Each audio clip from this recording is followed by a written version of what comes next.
Baik, ketemu lagi dengan saya di acara Ngopi. Ngobrol bareng Papi.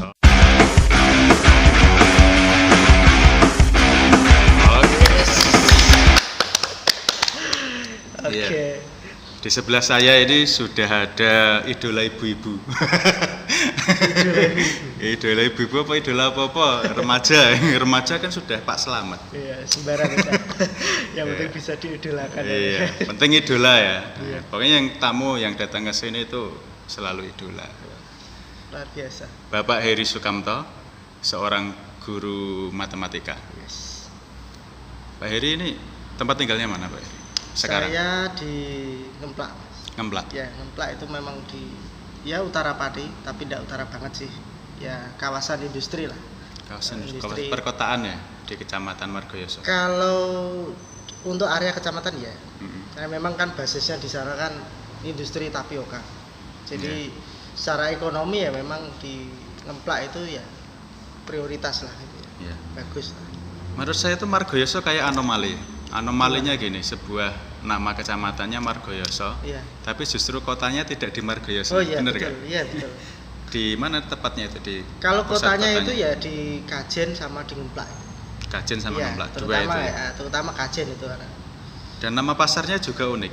Hmm, Pasar Bulu Manis, iya. tapi letaknya di Sekarjala. Betul. Bener ya? Iya. Iya. Itu jarang terjadi itu. Ya, anomali ya, anomali tidak biasa. Ya termasuk itu kota kecamatan apa Margoyoso. Margoyosonya sendiri itu malah ya desa ya tidak terlalu ramai dan Desa biasa ya. ya desa biasa. Lalu kemudian kantor kecamatannya pun juga tidak di Tidak desa di Margoyoso. Margoyoso. Iya, betul. Wah, iya. Malah di desa apa itu Waturoyo malah. Waturoyo. Iya, Waturoyo. Untuk kantor. Kotanya di Ngemplak dan Kajen, Iya. kantor kecamatannya di Waturoyo. Iya. Tambah absurd lagi ya. Ya, ya begitulah. Itu kalau setingkat kabupaten kayak Grobogan ya. Mungkin. Ya iyalah. Kabupaten Grobogan kan kotanya di Purwodadi. Iya. Grobogannya sendiri kan kota kecamatan kecil. Kalau saya dulu pernah punya teman di sana katanya kenapa kok dulu dipindah di Purwodadi karena Grobogan kan rawan banjir katanya. Oh, asal usulnya mungkin Iya. masuk akal juga sih, Iya. betul ya. Dan orang kan taunya kan Purwodadi, enggak kan jarang yang tahu Grobogan kan. Taunya Purwodadi. Bus juga Pati Purwodadi, bukan Pati Grobogan.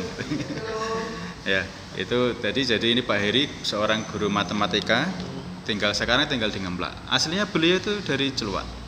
Kenapa saya tahu? Karena saya pernah main ke rumahnya. Wah, terima kasih. Iya. Iya, waktu main itu kesannya gimana? Saya itu Kampung desa sekali gitu ya. iya, tapi malah saya itu seneng. Itu pegunungan nggak sih? Sebetulnya kalau dikatakan pegunungan sih enggak ya, karena memang letaknya juga tidak kemudian berbukit, kemudian ada lembah sih enggak. Ya hanya naik turun ya biasa wajar itu. Tapi subur banget ya, tanahnya merah ya. Iya, tanahnya merah sana. Itu kalau paling dekat dengan gunung apa? Muria? Muria jauh sih. Paling dekat, sebetulnya. paling dekat gunung apa? Paling gunung dekat ya Saptorenggo itu mungkin. Itu yang masuk kawasan Jepara itu. Nah, mungkin itu yang terdekat, cuman ya masih sekitar ada 30 kiloan ya ada. Berarti bukan kawasan Muria ya. Iya. Ya kalau 30 kilo ya jauh banget Ya, lah. jauh. Tapi kok bisa tanahnya sesubur itu ya? Nggak tahu ya, mungkin ya faktor alam mungkin sudah dari dulunya sih tidak tahu secara geologi seperti apa. Enggak. Kalau dengan pantai Kalau pantai lebih jauh lagi. Ya kalau pantainya terdekat itu ya Tayu. Tayu itu dari tempat saya sekitar 10 kiloan lah. 10 kilo. Iya. Oh ya, padahal dekat dengan pantai tapi tanahnya merah. Iya, tanahnya. Sayangnya waktu saya ke sana nggak ada buah-buahan. Ya, apa ya? memang apa ya, kalau di Celuak itu kan musiman buahnya. Seperti rambutan itu kan kalau mendekati musim penghujan itu adanya. Lalu kemudian musim durian itu juga sama, hampir berdekatan. Jadi tidak ada yang buah sepanjang waktu itu tidak ada di sana. Ya musiman itu. Kalau memang tidak musimnya ya tidak ada apa-apa gitu ya. Durian ada ya? Nah, kalau yang sepanjang ada.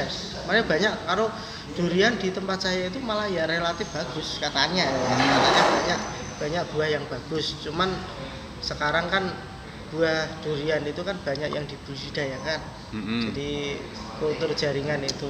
Tetapi kalau di saya itu kebanyakan memang buah durian yang sudah ibaratnya langka itu dalam arti pohonnya itu memang sudah pohon asli, pohon masih asli. Jadi dari nanam dari biji itu kemudian ditunggu sampai dia berbuah. Iya, berarti bukan tanaman hibrida ya? Bukan. Kebanyakan begitu. Berarti berbuahnya ya lama itu Mas? Betul. Bisa 10 sampai 15 tahun? Iya. Cuman ya tadi kalau berbuah memang ya musiman gitu. Iya. Jadi, kalau sekarang kebanyakan hibrida. Tiga tahun aja sudah ada yang berbuah itu. Oh iya. Jenis-jenis tertentu. Aku pernah beli. Katanya ya dijanjikan gitu 3 tahun berbuah.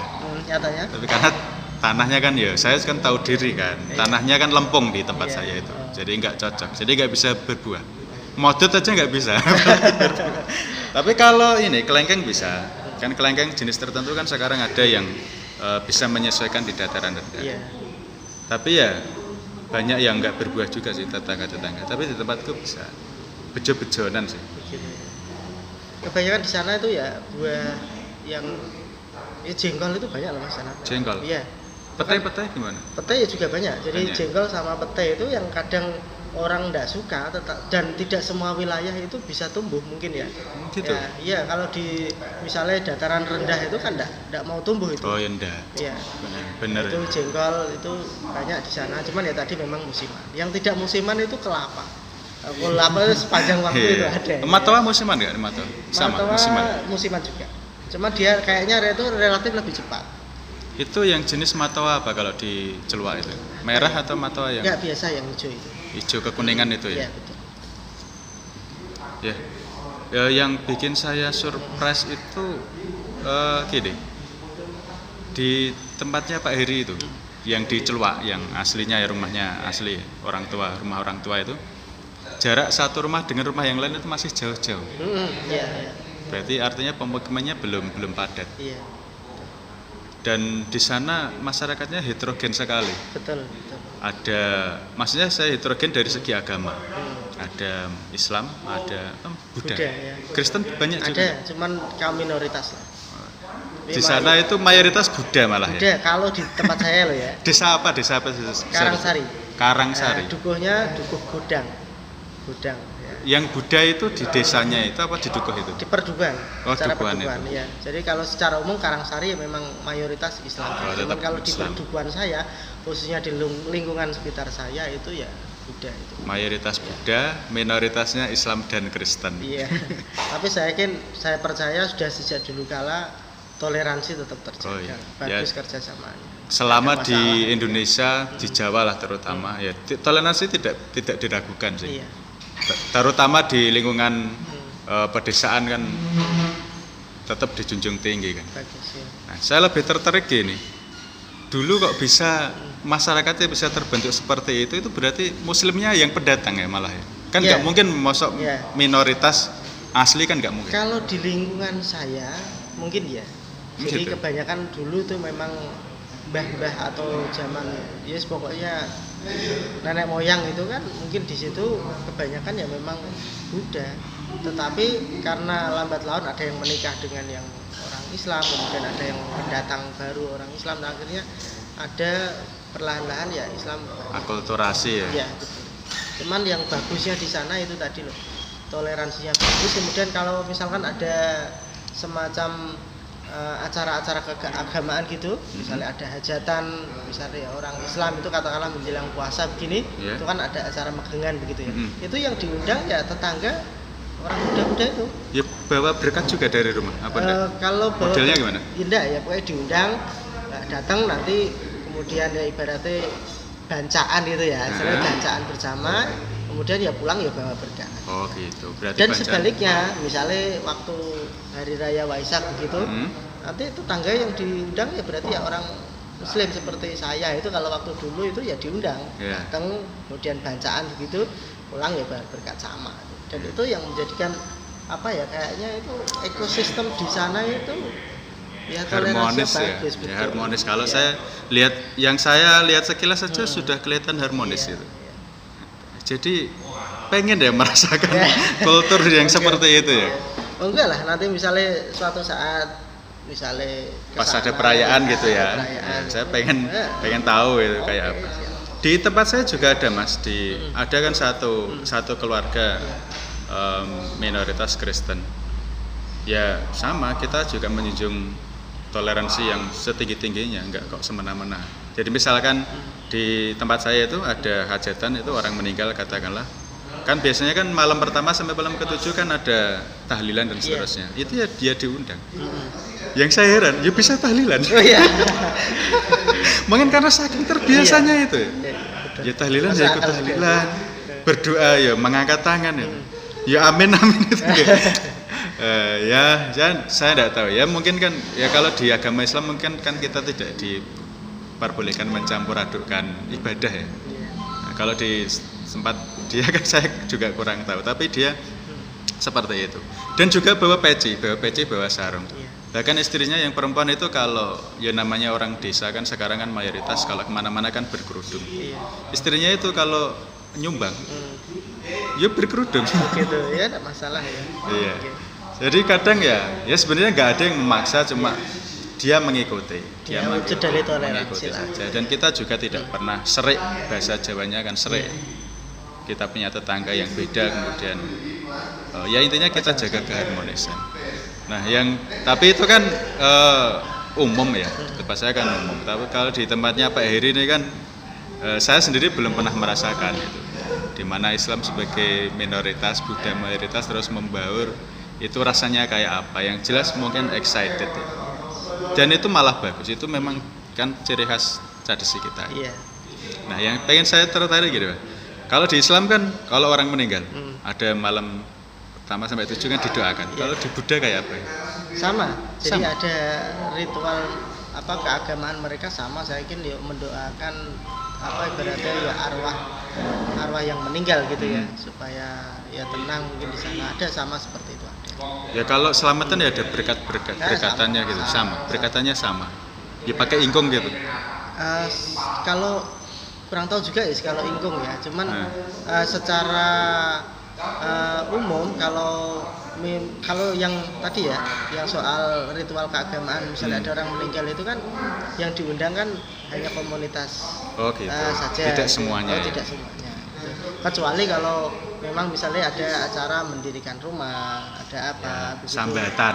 Sambatan itu ya ada ingkungnya juga sih sama. Berarti kalau yang sifatnya ritual mungkin ya sifatnya komunitas lah ya. Tapi kalau yang tidak ritual keagamaan membaur semua. Kalau boleh tahu di sana ada kan mayoritas Buddha. Ada ini ya tempat ibadahnya apa? Wihara. Ada berapa? Kalau di sekitar saya itu ada 3 itu. 3? Satu kampung. Wiharanya 3. Iya. Kalau padahal itu hanya berapa ya? Mungkin 2 RT kayaknya. 2 RT tapi wiharanya 3. Itu. Kalau tidak salah. Gereja ada gereja? Gereja ada.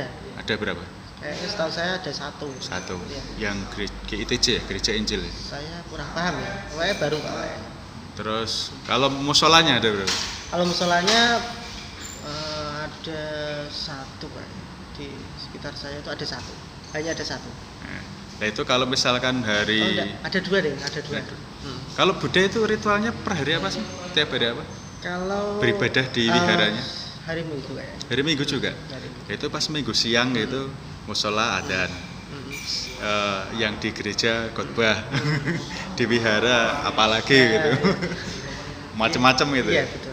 Ya pokoknya saling menghormati intinya gitu. Misalnya seperti menjelang subuh itu kan ada qori gitu ya. Ada apa? Qori misalnya. Oh iya. Menjelang subuh itu ya. Itu yang di sekitaran musola itu ya orang-orang Buddha semua. Itu kan merasa ini ya enggak, saya yakin ya biasa aja ya gitu ya. Walaupun ada suara yang keras itu ya kemudian enggak ada yang kemudian ini begini. Ya saling menghormati. Ini yang pengen saya tanyakan. Kalau ini bentar lagi kan puasa ya? Iya. Karena di akhir kan ada Idul Fitri. Biasanya malamnya ada takbir keliling. Takbir keliling di sana kayak apa? Sama seperti yang lain, saya yakin ya ada takbir keliling, ada semalam suntuk mengumandangkan takbir di musola, itu ya sama. Dan mereka juga saling memahami, dan bahkan misalkan waktu hari rayanya, misalnya ada istilah kalau kita kan saling anjang sanat gitu ya. Sama seperti ya mereka itu ya saling memaafkan sama. Ya jadi Jadi ya saling menghadiri satu sama lain, saling memaafkan, termasuk sesama antar umat beragama ya juga saling mengunjungi juga gitu ya, tidak masalah. Iya, iya. Ya. Ya, memang nilai-nilai seperti itu yang harus terus dipelihara. Ya, dan itu mungkin di lain tempat mungkin bisa jadi berbeda ya. Iya. Tetapi kalau di tempat saya mungkin barangkali yang setahu saya itu masih ibaratnya dilestarikan hal-hal seperti itu. Iya. Ya semoga terus lestari lah ya. Ya, amin amin. Ya. Di balik globalisasi itu kan malah menakutkan kalau tidak halal seperti itu tidak dipelihara. Betul ya. Di mana-mana radikalisme. Ya. Memang ya, tapi ya ini sih saya kira kok selama kita masih di Indonesia terus nilai-nilai seperti itu akan tetap lestari sih. Mudah-mudahan. Selama orang-orangnya mau dan saya yakin mau.